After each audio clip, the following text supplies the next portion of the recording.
Plateau farmers raise concerns as price of tomato crashes in Jos market. Scavengers in Bauchi dispel rumors of theft among members within state metropolis. Senate to probe allegations of planned destabilization of Niger Republic against Nigeria by Nigerian head of state. And on the international scene, DRC military court issues arrest warrant for Kone Nanga over alleged crimes against humanity. Good evening. Welcome to Trust TV News. I am Sumaya Abubakar. And now the details. Tomato prices in Farangada, a popular market for perishable goods in Jos North local government area of Plateau State, have crashed drastically, with the traders now scrambling to find buyers for their produce.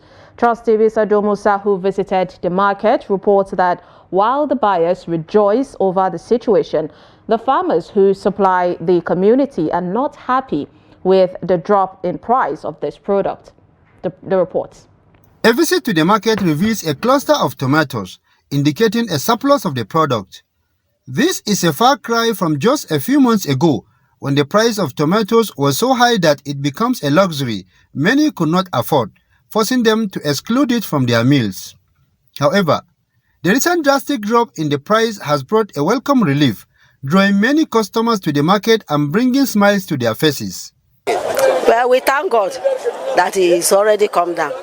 Because before, this December, they used to sell this one that they are selling 3,500, like 10,000, 8,000, 7,000. But now it has come down to 3,000 for something now. We are happy. We thank God for everything. The truth is that last year the tomato was very, very high. But this time around the tomato is low. The price is okay. You can get for a basket for 5,500, 6,500, 7,500, 8,500. You can see. Depends on the basket. That's why we will buy it now. Yes, we're happy the price is very drop. It dropped very well. And we believe that by the grace of God it will drop again. Yeah. While customers are happy with the fall in price of the commodity, farmers on the other hand are not happy with the development, citing the huge amount of money they invested in their farms. Basically, I'm not really happy with the situation based on the economic of the country.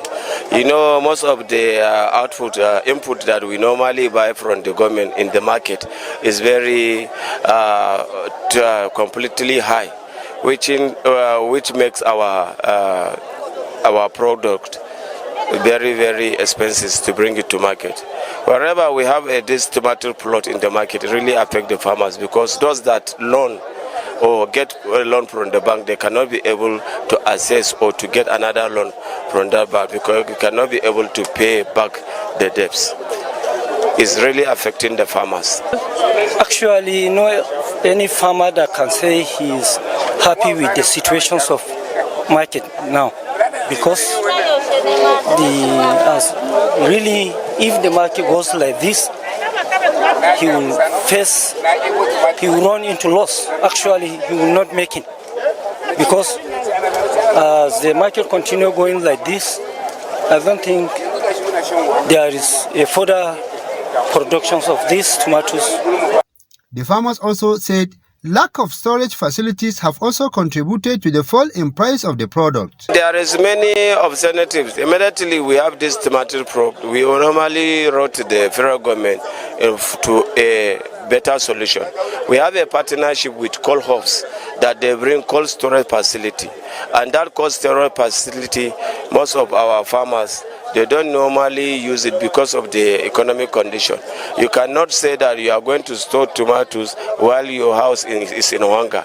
So that is problem.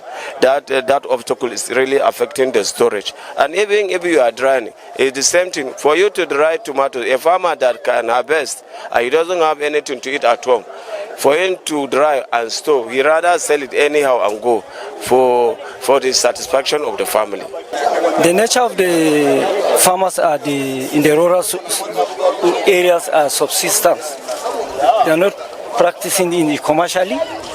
They are only practicing the farming or farming tomatoes just to helter or to catering their family problems.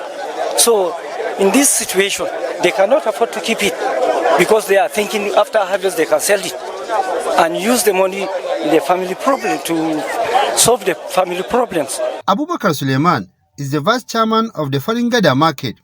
He listed some of the factors that could have resulted in the price fall. So normally we used to buy from here and send.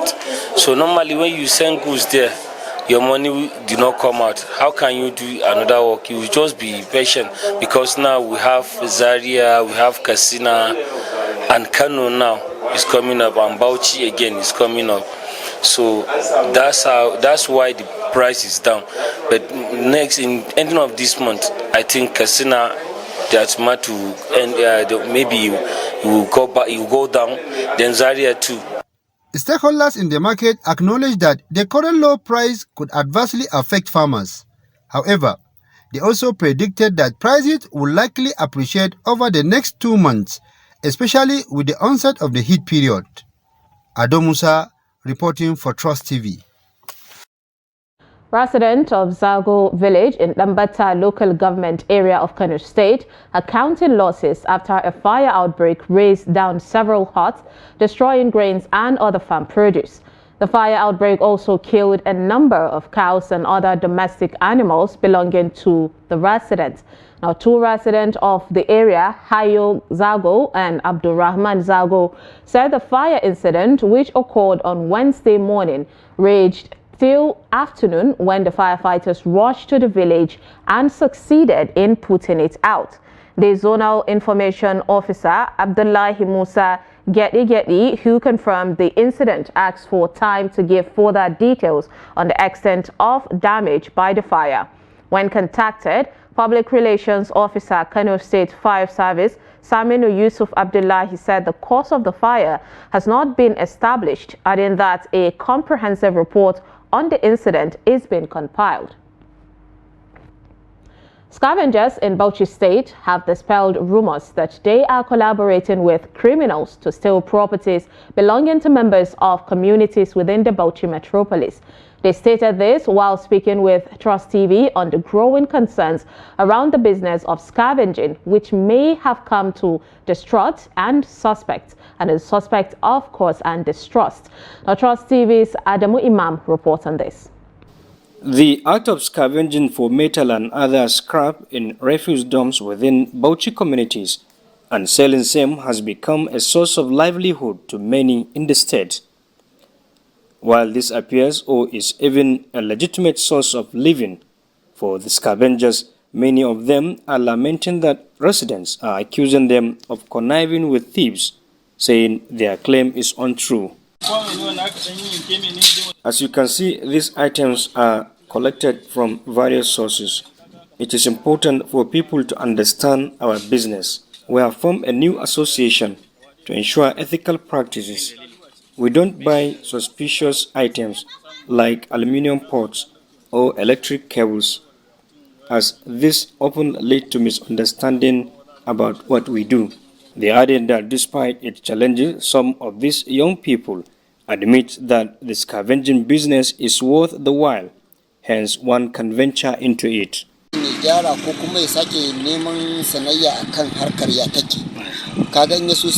People are often prejudiced against this type of business, even resorting to name calling. This is purely selfish. The government recognizes our contribution to the state revenue. I believe it is essential to understand what others do before drawing conclusion. In order to have a food that you want to eat. So this business or this market, Congo, is very important to the person or to the youth in order to help their parents and their society. Apart from our efforts to explain that this business is legitimate, we still strive to be even better. That is why we don't buy items indiscriminately. We try to be careful so we don't get things that are not to be disposed of. We are more vigilant than ever. They further advise people to desist from discouraging others, but rather key into the business instead of staying idle and unnecessary accusations. Adam Imam, Trust TV News, Bauchi. The Kaduna state government has intervened in the ongoing industrial dispute between Kaduna Electric and its workers' union, which has resulted to power outages in all its franchise states for 4 days. The Deputy Governor, Hadiza Balarabe, who hosted the meeting at Sir Kashim Ibrahim House on Thursday, pleaded with the union to restore electricity to consumers as soon as possible, as the outage has negatively impacted all sectors of the state's economy. Balarabe implored the management and the union to find a common ground to ensure an amicable resolution of their differences, as the lack of power has affected homes and businesses with attendant security implications. Speaking earlier, the National Vice President, Distribution of the National Union of Electricity Employees, Wisdom Chidi Nwachukwu, said the union is not against the downsizing of workers, but wants due process to be followed and all their entitlements paid. In his presentation, the Managing Director of Kaduna Electric, Malam Umar Abubakar Hashidu, said the management is looking at efficiency, progress and sustainability of the company, clarifying that it was 444 workers that were laid off. The Independent National Electoral Commission has failed to present its witnesses before the Edo State Election Petition Tribunal in Abuja. At the tribunal's resumed sitting on Thursday, the electoral body did not field any witness to defend its declaration of the All Progressive Congress, the APC, and its candidate, Senator Monday Okpebolo, as the winner of the September 21st governorship election in Edo State. Through its team of lawyers led by a former Attorney General of the Federation and Minister of Justice, Kanu Agabi SAN, INEC said and told the tribunal that it would not produce any witness to testify on its behalf. Agabi made the disclosure barely 24 hours after the commission told the Justice Wilfred Pochi-led panel that it had a lineup of 5 witnesses that would give evidence to support the result it declared in favor of the governor. INEC had persuaded the tribunal to adjourn the case till Thursday, stressing that the witnesses would come to Abuja from Benin, Edo State. The suspended Edo State Attorney General and Commissioner for Justice, Samson Osage, has denied committing financial infractions. Osage was suspended on Wednesday alongside the chairman of Edo State Local Government Service Commission, Damian Lawani, for alleged official and financial infractions. In a letter dated February 5, 2025, and signed by Secretary to the state government, Umar Ikilo, Governor Monday Okpebolo, who ordered the suspension of the duo, also ordered the setting up of a committee to investigate the allegation leveled against the duo and make appropriate recommendations. However, in a statement on Thursday, Osage denied the allegation against him and expressed readiness to defend himself and prove his innocence. The Zone 2 Command of the Nigerian Police, Lagos, has paraded one Okpara MacDonald, the Managing Director and Chief Executive Officer of Leuven Empire Hotel, and suits for having unlawful carnal knowledge of a minor. The development follows a petition dated January 23, 2025, submitted to the Assistant Inspector General of Police Zone 2 Command Headquarters, Onikan, Lagos, by one Edozie Christian, male of Isheri Oshun, Lagos, on behalf of his 16-year-old son. The report. The petition alleged that the suspects, Okpara MacDonald, engaged in unlawful sexual acts with a minor. The victim detailed how the suspect had taken him from the hotel in his vehicle to his residence at number 4B Oshoba Street, Akonjo, Egbeda, Lagos, where he was forcefully subjected to unlawful sexual acts. Following the incident, the suspect allegedly provided the victim with a bottle of Lucozade Boost and a cash sum of 5,000 naira. Yes, I gave money because it's not only him that I have given money in life. Why did you give him money? Why I gave him money? Yes. I gave him money for swimming and for internet games. Okay, is that how you give? Wait. No, he asked Is that how me. you give boys? You are so great or got charity. You dash people money. Now we've gone to your place. Why didn't you give us money to swim? Because is that how you give money? No, it's not how I give money actually. But he begged me to do that because he needed to swim, and you have to pay before swimming. Okay. The case against you is not just one. He has yes. There are so many other boys. Even today, so many other people. So I want to tell you something. There is I want to tell you something that competitors in hotel business and the people, the hoteliers around me want me to go down by all means because I have taken most of the customers.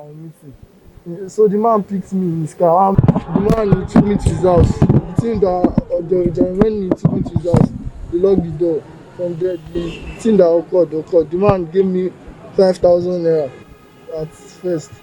Then I told Baluk that the man gave me 5,000 naira, and the 5,000 would only reach for my transport. And I told Baluk that the money that he gave me is not enough, that we cannot share it, and I did not even know that this is the kind of thing that was going to happen before I went there. He now told me that it's a lie, that we should go and meet the man again, that the man should give me money. Now I went the second time. That's when the man now gave me 5,000 naira again, making 10,000. The man also gave me transport for coming to the junction, which is 3,000. He called me the night. Then he tried to lure me into a gay relationship, and I told him I'm not interested. Then the recording of him confessing that he was a gay to me, because I used to go to his hotel to go and swim, so I recorded it. Then I recorded it, but I told him no. Okay. When I told him no, I did not do anything again after that. I called he told me when he was trying to tell me that he's a gay, I told him that I'm not interested. Then when he tried to lure me, he told me that my classmate was also involved in it, and I still told him no. Then the classmates he mentioned, I called our other classmates that same night to report the classmate that I mentioned, because he sent some proofs. He sent screenshot of him sending him money. So when I reported him to them, one said you should go to his house and confront him. Then we went to his house. He denied it. He said the money that the man sent to him was money for salary, that he's not doing anything with the man. Then when we went to him, then he went to the man to go and tell the man that why is he lying on his head about these salary screenshots. Then the man called me and told me that he told me something, and why am I telling my friends about it, that if I'm not interested, I should leave it like that. The Assistant Inspector General of Police, Zone 2 Command, urged parents and guardians to remain vigilant, closely monitor their children's activities, and provide guidance to protect them from harmful influences. In Bauchi State, the police command says it has arrested 6 suspects in connection with theft of electricity installation cables worth millions of naira in various communities across the state. The State Police Command confirmed the arrest while parading the suspects before journalists in the state. Trust TV's Adamu Imam was there and now completes the report. The Bauchi Police Command's Public Relations Officer Ahmed Wakil, while parading the suspect, said the arrest followed credible information of vandalism of electricity installation cables belonging to the Jos Electricity Distribution Company. One of them had the audacity and temerity to tell the police to come to the station and reported to the police that there is a crime in his own apartments. On the police going to the scene of crime, expanding investigation, we come to realize that he is the criminal that vandalized most of these cables and armored cables that were found in his own possession. After an intensive investigation, he was arrested. He was brought from Counterfeit Division to State Criminal Investigation Department under the directives of the Commissioner of Police, CP Awal Musa Muhammad PSC, ANIPR. The State Criminal Investigation Department as the highest body of investigating the highest rate of crime in the states to make further investigation. And 3 individuals were arrested. Even among some of these guys paraded here as scrap dealers, you know. So these are some of those things we feel the community should also do so that we can curb the menace of vandalism and reduce the financial losses to our companies and also power outages to homes, hospitals and offices across the nation. Some of the suspects who spoke to journalists at the command confessed to the crime they are accused of. I regret my actions for being one of the suspects. It just happened to me, but honestly, it is not in my character to steal. I am seriously ashamed of myself. I have a family and relatives, and today being apprehended by the police is unfortunate for me.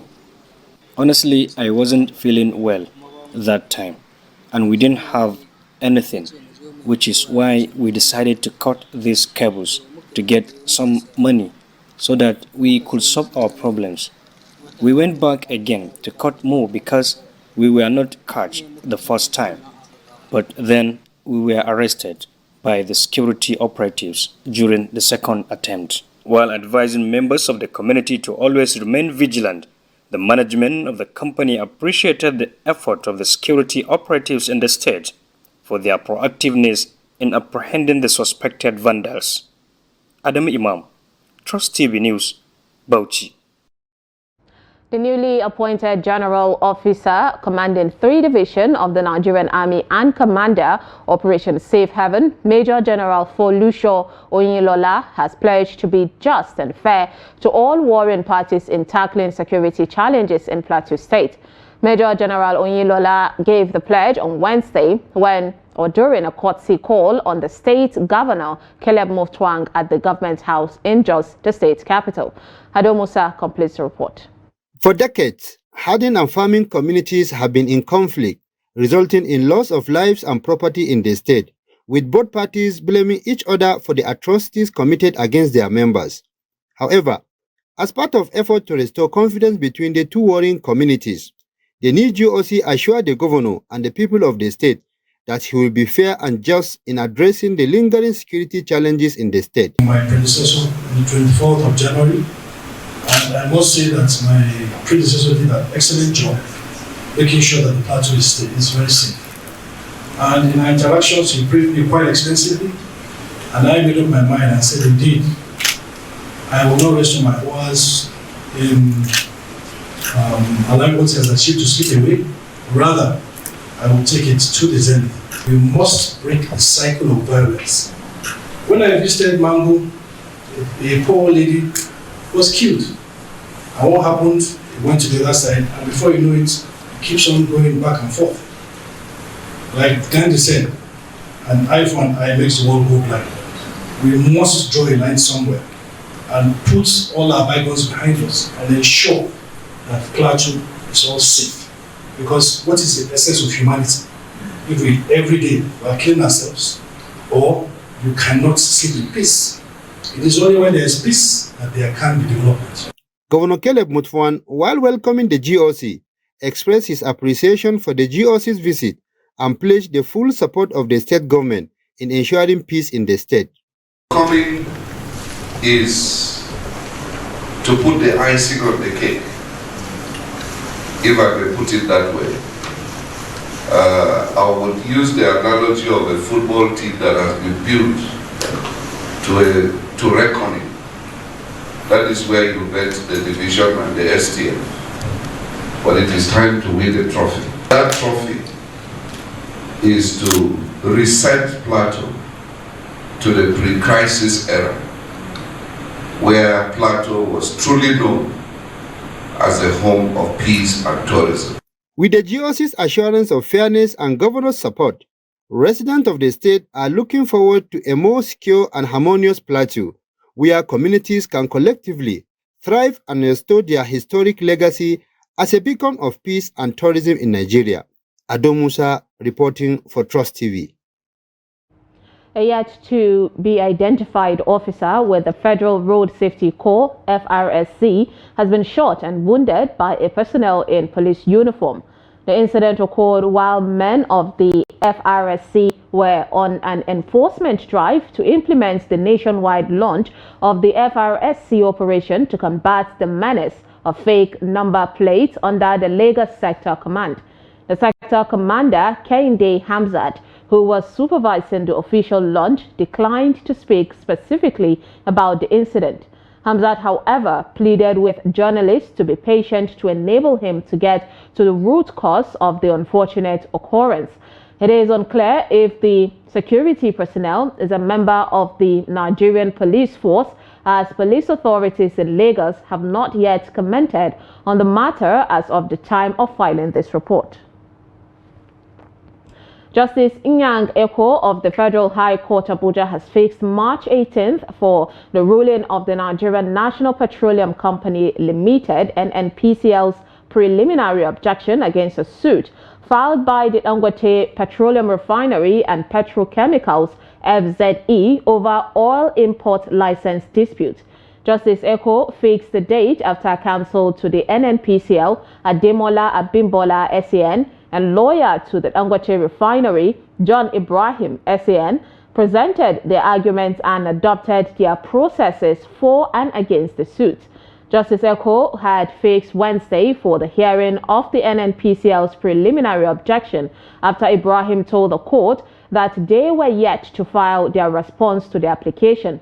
At the resumed hearing, Abimbola informed the court that the matter was scheduled for hearing of their objections, adding that they were ready to proceed. Ibrahim, who said they had filed their counter affidavit in opposition to the objection, said he was ready to move the application too. After listening to the parties, Justice Inyang Eko adjourned the matter to March 18th for ruling. President Bola Ahmed Tinubu has announced significant leadership changes at several federal universities, including the University of Abuja, now known as Yakubu Gowon University. The changes are effective immediately. President Tinubu emphasized that the changes reflect his administration's commitment to revitalizing Nigeria's higher education system through dynamic leadership and accountability. The restructuring aims to strengthen governance and academic excellence within Nigeria's tertiary education sector. The full list of affected universities and their officers are published on our website and social media handles. The Nigerian Senate is set to investigate allegations made by the head of state of Niger Republic, Brigadier General Abdurrahmani Chiani, accusing Nigeria of colluding with France to destabilize Niger through a new militia group identified as Lakurawa. The Senate Committees on National Security and Foreign Affairs have been directed to investigate the matter and report their findings. The report. The resolution stemmed from a motion moved on the floor of the Upper Legislative Chamber by the Bauchi South Senator Umar Shehu at Thursday's plenary session. Senator Shehu Buba voiced significant concerns over allegations from Niger Republic's head of state, Brigadier General Abdurrahman Tichani, accusing Nigeria of colluding with France to destabilize Niger using a new militia group called Lakurawa. As a result, the lawmakers are seeking the Senate's intervention to recommend diplomatic and security measures aimed at restoring and strengthening the historical ties between Nigeria and Niger. Brigadier General Chani also alleged plans to establish a base for Lakurawa in a forest near Gaba, Sokoto State, with operational reach extending to Sokoto, Zamfara, and Kebbi States. Additionally, he claimed that foreign military bases in Nigeria are being used to target Niger's oil pipelines and create security threat. The Senate decided to hold an open debate on the allegations due to the sensitivity of the matter, but directed its committees on national security and foreign affairs to investigate further and report their findings.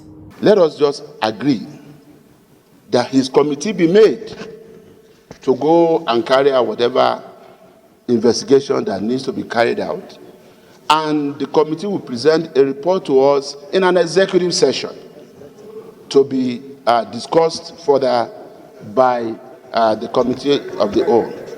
I agree that on account of diplomatic relations and national security, we should refer the issues to the appropriate committees. But I suggest that it should be a joint committee. The Committee on Foreign Relations is also very important. The motion is now referred to the Committee on Intelligence and National Security, jointly with the Committee on Foreign Affairs, to report back to this August Senate, to report back within 4 weeks. As the Senate anticipates feedback from its joint committee, it resolved to debate the outcomes in an executive session. Still on legislative matters, the House of Representatives Committee on the Review of the 1999 Constitution has acknowledged growing demands for the creation of new states across Nigeria. During Thursday's plenary, the Deputy Speaker, Benjamin Kalu, read a letter from the committee highlighting the numerous proposals submitted and the constitutional requirements that must be met before any state can be approved. The report. According to the committee, 31 state creation requests have been submitted, with proposals coming from different regions. The North Central Zone has 5 requests, the Northeast has 4, the Northwest 5, the Southeast 5, the South-South has 4, and the Southwest has 7. Among the proposed states are Okun, Okura, Confluence, Kogi, Benue and Akpa, still in Benue, Amana for Adamawa, Katugum for Bauchi, Savannah for Brunu, and Muri for Taraba. Other suggestions include new states from Kaduna, Kano, Kebbi, Enugu, Cross River, Delta, Rivers, Ondo, Oyo, Lagos, Ogun, and Osun. The committee has reviewed the proposals for the creation of new states in accordance with Section 8, Subsection 1 of the Constitution of the Federal Republic of Nigeria 1999 as amended. This section outlines specific requirements that must be fulfilled to initiate the process of state creation, which include the following. New state and boundaries. 1. An act of the National Assembly for the purpose of creating a new state shall only be passed if a request supported by at least 2/3 majority of members representing the area demanding the creation of the new state in each of the following, namely, the Senate and the House of Representatives, the House of Assembly in respect of the area, and the local government council in respect of the area, is received by the National Assembly. The committee reaffirmed its commitment to a transparent review process, stating that only proposals meeting the stipulated guidelines will be considered. In another development, the Green Chamber called on the federal government to hold the divestment of oil assets by Shell and Total Energies in Nigeria until their outstanding environmental and social liabilities in the Niger Delta are addressed. The resolution followed the adoption of a motion of urgent public importance, highlighting concerns over the environmental devastation caused by oil exploration in the region. Representative Kingsley Chinda, in his motion, noted that independent assessments, including reports from the United Nations Environment Programme, UNEP, and the Bayelsa State Oil and Environment Commission, have documented severe consequences, including contaminated water, infertile soil, biodiversity loss, and public health crisis. The House believes that a comprehensive and transparent review process, including full disclosure of environmental liabilities and enforceable commitments for cleanup and reparations, must precede any approval of IOC divestments. The House is worried that if regulatory independence is not safeguarded to uphold the rule of law and protect national interests against undue corporate and political interference, the sovereignty of the country will be threatened and citizens' trust in the government would further diminish. Consequently, the House is called upon to resolve to urge the federal government to immediately halt all divestment processes by Shell, Total Energies, and other IOCs until their historical, environmental, and social liabilities are addressed. It's not as if they are migrating physically out of Nigeria, out of Nigerian shores. What is simply happening within the context of divestment, it simply means movement from the shallow waters investment into the deep sea investment. none of these IOCs is under whatever circumstances moving out of Nigeria. They have a lot of corporate commitments to the nation. They have also commercial and economic commitment to the sector itself, that nobody will even try that assumption. He also pointed to past international divestment by oil majors such as Shell's asset sale in Namibia and similar divestments in Zimbabwe and Uganda, which left communities grappling with unresolved pollution, increased environmental degradation, and heightened social unrest. The House thereafter mandated NUPRC to enforce compliance with the Petroleum Industry Act (PIA) and reject divestment applications that fail corporate accountability standards, and to conduct a comprehensive assessment of new operators' financial, technical, and environmental capabilities before asset transfers. Also, the House has urged the Attorney General of the Federation to propose amendments to existing laws to impose stricter penalties, including life imprisonment for those involved in the production and importation of fake drugs, as well as hefty fines for businesses dealing in counterfeit goods. Adopting a motion by Representative Mukhtar Shagaya on the urgent need to address the proliferation of fake and substandard goods, drugs, and food in Nigeria, the House urged the federal government to strengthen regulatory agencies such as NAFDAC, the Standard Organization of Nigeria (SON), and the Nigerian Customs Service. The House is aware that NAFDAC recently seized counterfeit food and pharmaceutical products worth over 5 billion naira in a raid at the cemetery market in Aba, Abia State, highlighting the widespread nature of this menace. The House is concerned that Nigeria suffers economic losses of approximately 15 trillion naira annually due to counterfeit and substandard goods, as reported by the Standards Organization of Nigeria. The House also called for the establishment of a special task force comprising security agencies, regulatory bodies, and the judiciary to fast-track investigations and prosecutions of individuals and businesses engaged in counterfeiting. A bill seeking to protect serving judicial officers from prosecution by the Code of Conduct Tribunal has scaled second reading in the House of Representatives. Sponsored by Representative Bob Solomon, the bill generated a heated debate before it was referred to the House Committee on Anti-Corruption for further legislative action. The bill proposes amendment of Section 20 and 24 of the Code of Conduct Bureau and Tribunal Act to forbid the prosecution of a judicial official before the tribunal unless such judicial officer has been validly removed from office through processes captured in Section 292, subsection 1 of the Constitution.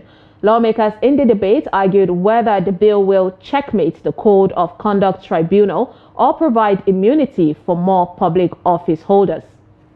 This bill proposes, they say context is everything. The title says, an act to amend the Code of Conduct Bureau and Tribunal Act to insulate judicial officers from prosecution before being, the context of this bill is the tribunal. And the backstory to this bill is what happened in 2018, when a president weaponized or repurposed the tribunal to remove a sitting Chief Justice of Nigeria. This bill is meant to cure that, to stop that from happening again. Advising that we do not stand here and pass a bill that will be inconsistent with the provisions of the Constitution of Nigeria. Because no matter how you hide and say whether it's immunity or no immunity, the fact of the case remains that you are inhibiting the process of judicial adjudication. Let's examine why was the Code of Conduct Tribunal established? For what purpose? Immunity is even in the extreme case that somebody is not tried, he enjoys this immunity pursuant to Section 308 of the Constitution. That we are saying that a judicial officer should be exempted. And Mr. Speaker, the position is clear. It is because of political manipulation that we must exclude judicial officers from being tried in the Code of Conduct Tribunal. This is the lacuna this amendment is trying to create, not to give the judicial officers any immunity, but trying to streamline the process in accordance with the provisions of Section 292 of the Constitution. Before you remove or before you take a judicial officer to a court or for any infraction that he has committed, you follow the process. Go to the NJC. NJC will investigate the matter. If the matter is found to be criminal or civil, he will face the Code of Conduct Bureau. So the process is followed, then he is removed. Nestlé in Nigeria has launched a new livestock development project designed to support the dairy value chain and improve the livelihoods of pastoralists in the Paikwankore Grazing Reserve. The initiative is a major step toward improving the food security, boosting local production, and strengthening the agricultural value chain. Habibat Ajayi tells us more. Nestlé's new project is set to transform the dairy sector in Nigeria, with a focus on empowering local pastoralists. In a statement at the launch event, the Minister of Livestock Development highlighted the project's alignment with the government's efforts to modernize farming, reduce imports, and strengthen the economy. Having been founded in 1860 and well incorporated by Henry Nestlé in 1905, has today done all the historical journey right here in Paikwankore, and they are making their own indelible footprint on the Nigerian dairy landscape. And this is no mean achievement. What they have demonstrated here is the ability to do backward integration, to open up this place for people to come and see. There's a seeing is believing. All our pastoralists, all people who are involved in livestock will come here and see what is happening, and this is pregnant with the future. We are going to be part of the birth-giving process, so that whatever is going to happen here, we want to see repeated with a little tweak, depending on whether you are dealing with 100% Jersey or foreign breed, or you are mixing crosses, etc., etc. But this center has the capacity to do everything. And I do believe that when we sit down to talk and look at the future trajectory of this model farm, we will want to see that they introduce also indigenous breed, so that the training angle can also learn how to manage the transition between indigenous breed and F1, F2 up to F5, or sorry, F4, because most people cannot manage F4, but that's why we are going to stop. The head of agricultural services at Nestlé Nigeria Limited also emphasized the project's importance for local pastoralists. He noted that the dairy farm would provide better livestock management, veterinary care, and feed resources, ultimately increasing productivity and income for farmers. Increasing livelihoods of pastoralists, supporting them in terms of how long they go to sell milk by creating structured market for them, creating milk collection centers, providing employment, creating sources of water to settle pastoralists, broaching peaceful coexistence between the crop as well as the dairy farmers in the country. So this is a great day. It's a very happy day for Nestlé, and to show the commitment that we have to supporting the local dairy industry of the country. Their cattle will give them half a liter a day, 1 liter a day, maybe 1.5. But these ones are giving like 15. So for them to learn, how do I move from my low base to a higher base? And yet the family, the Fulani family, depends on the milk economy.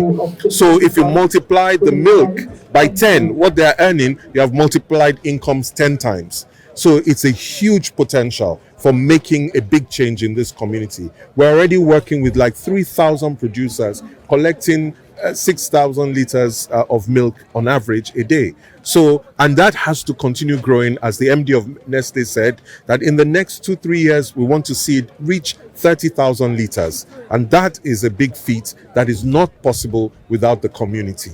This initiative represents a significant move towards reducing Nigerians' reliance on dairy imports and ensuring sustainability growth in the agricultural sector. With Nestlé's support, local farmers will benefit from improved farming techniques while contributing to the country's economic development. Habibat Ajayi, Trust TV News, Abuja. Governor Ahmadu Umaru Fintiri has formally presented a third-class staff of office to the Gubo Yungur, Gubo Johnson, Dio Matalo, emphasizing the necessity for him to prioritize security, justice, fairness, equity, tolerance, and solidarity within his chiefdom. This presentation took place during a historic event in Dumne, located in the Song local government area. Trust TV's Gibson Swadigo reports. The newly appointed paramount ruler, Gubo Yungur, Gubo Johnson Diallo Matalo, took the oath of office and allegiance administered by the Chief Judge of Adamawa State. In his address preceding the presentation, Governor Fintiri elaborated on the administration's commitment since its initial oath of office 6 years prior. He outlined an initial 11-point agenda, which was subsequently refined to an 8-point agenda during the second term. The governor asserted that the government's initiatives remain anchored in the Constitution of Nigeria, responsiveness to the aspirations of the populace, and guided by commitment to divine principles. Governor Fintiri highlighted the recent establishment of the Yungur chiefdom, along with several older chiefdoms and emirates, as concrete illustrations of the administration's initiatives. Majority of who are culturally related. You must harness this diversity and let it serve as an asset rather than a liability. You must live in peace with one another, regardless of ethnic, religious, or any other primordial sentiment. The direction, pace, and extent of progress in your chiefdom depends to a large extent on how you embrace each other. My government will not hesitate to take decisions or actions on anyone or anything that stands on the way of unity, peace, and progress of our dear state. While in Adamawa, Abdul Kadir Bamba, representing the Lamido Adamawa, commended the governor for his substantial achievements across the state, offering best wishes for a peaceful and successful tenure for Gubo Yungur. In his acceptance speech, Gubo Johnson Diallo Matalo expressed gratitude to Governor Fintiri for his courage, foresight, and commitment to inclusive governance, which has promoted peace and development in the state. He pledged to govern with justice, humility, and adherence to the laws of the state and reverence for God. The creation of 7 additional chiefdoms and emirates in Adamawa State, one of which is the Yungur chiefdom, is a testament to Your Excellency's vision of fostering peace, unity, development across Adamawa State. Speakers also articulated their appreciation for the restoration of the Yungur chiefdom, affirming that it has provided them with a renewed sense of belonging while reiterating their loyalty and support for the governor's administration. Gibson Soadgo, Trust TV News, Yola. Let's now join Yusuf Akogu for Stock Market Report. Welcome to Stock Market Update. I am Yusuf Akogu. NGX closed in green as bargain hunting continues across various trading counters. Let's see how it went down today. The index gained 0.09% to close at 105,430.15 basis points. Volume of trade 537.19 million shares. Value at 23.03 billion naira in a list of 15,450 lead exchanges among investors. The top gainers from today's trading, we have Entana Oil gained 9.88% to close at 33 naira and 35 kobo per share. Of course, Counterfeit Nigeria PLC also gained 9.88% to close at 26 naira and 70 kobo per share.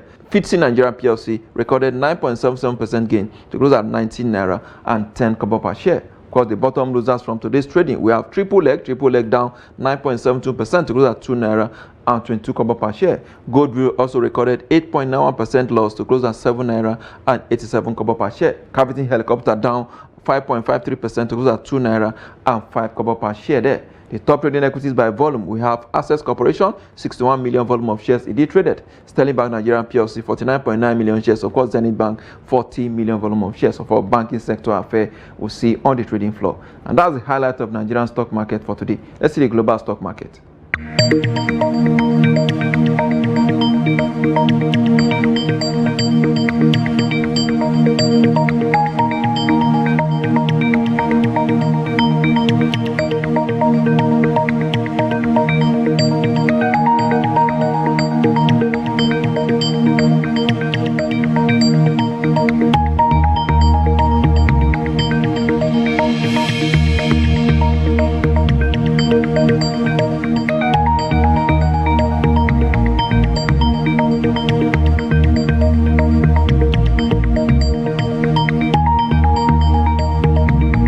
Ghana stock market update. I am Yusuf Akogun.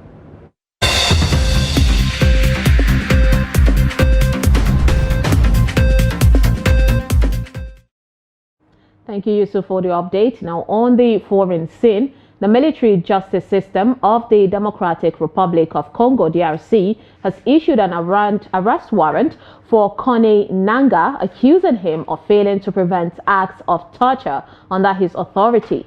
Signed by Colonel Magistrate Mbuta Muntu Pafe, the warrant orders his immediate arrest and transfer to the DRC. Nanga, the former head of the Independent National Electoral Commission, CENI, now leads the Alliance du Fleuve Congo, AFC, and is linked to the M23 rebel group, which recently took control of the city of Goma. Authorities accuse him of human rights abuses, including the torture of a school director, amid ongoing clashes between the Congolese army and M23. The move highlights the DRC's efforts to hold key figures accountable in its long-running conflict. No response has been issued by Nanga or his representatives. And now let's join Adeni Ajishafe for Sports News Update. Abia Angels Football Club raced to a 3-0 win over visiting Conference Queens FC on match day 4 of 2025 Nigerian Women Football League Premiership season.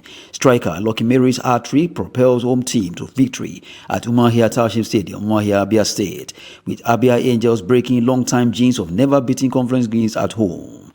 Coach Sabo Okala ladies put up a strong display in the first half, holding Angels to a goalless draw. Few minutes into the second half, Abia Angels were awarded a penalty after Lucky Mary went down in the 18-yard box. Mary converted a spot kick to earn home team their first goal. A defensive mix-up had Lucky Mary scoring again to make second goal when Conference Queens were still looking for a way back to the game. Substitutions made by Coach Sabo Okala to fight back unproductive, as Abia Angels increased the tally to 3, with Lucky Mary scoring a hat-trick after pouncing on a loose ball. Scorer Lucky Mary, full of excitement, explained further on the match. I feel very happy and excited. Yeah, from the first half, I told them, these teams are just, like from the first half, you know, they will give in their all. But I must say, the second half is the more important game. And it's the second half that will determine the end of the game. Coach Sabo Okala attributed his team defeat to inexperience, as Coach Adamawa of Abia Angels praised her team for better performance. I wouldn't want to be making excuses. But before the commencement of the season, I said it in my previous interview that I lost 3 of my strikers. And it was just a week to registration. So we couldn't replace those strikers. As you can see today, we had to improvise. It was a defender that got in line for us as a striker, you know. So we, in terms of some of these deficiencies, we are handicapped. We are handicapped, and we'll just go back, see how we can push things, because we are just improvising. Yes, let me just use the phobia, the fear of Edo Queens being the champion, and they went for CAF and come back. I think those things enter into them. But I told them, I built confidence on them. I said nothing is there. Football is all about 90 minutes. When you go there, play. They are female like you. So, and they build that confidence. And if you watch, every day we improve, and the game is going well. He's in the game. He's in the game. Yeah. Sometimes there will be a tension, but you don't know that the player has a tension. So, but through what is happening, as a coach, I read it and I talk to her, and she calmed down. That's the central defender. The next challenge for Conference Queens will be on the road to Ekiti Queens on match day 5, searching for their first win this season. That's Sport News. I'm Adeni Ajijafe. And with that, we wrap up Trust TV News. Do not forget to follow us across all our social media platforms and join our YouTube live stream for more news programs and documentaries. I am Sumaya Abubakar. Thank you so much for watching, and do have a lovely evening.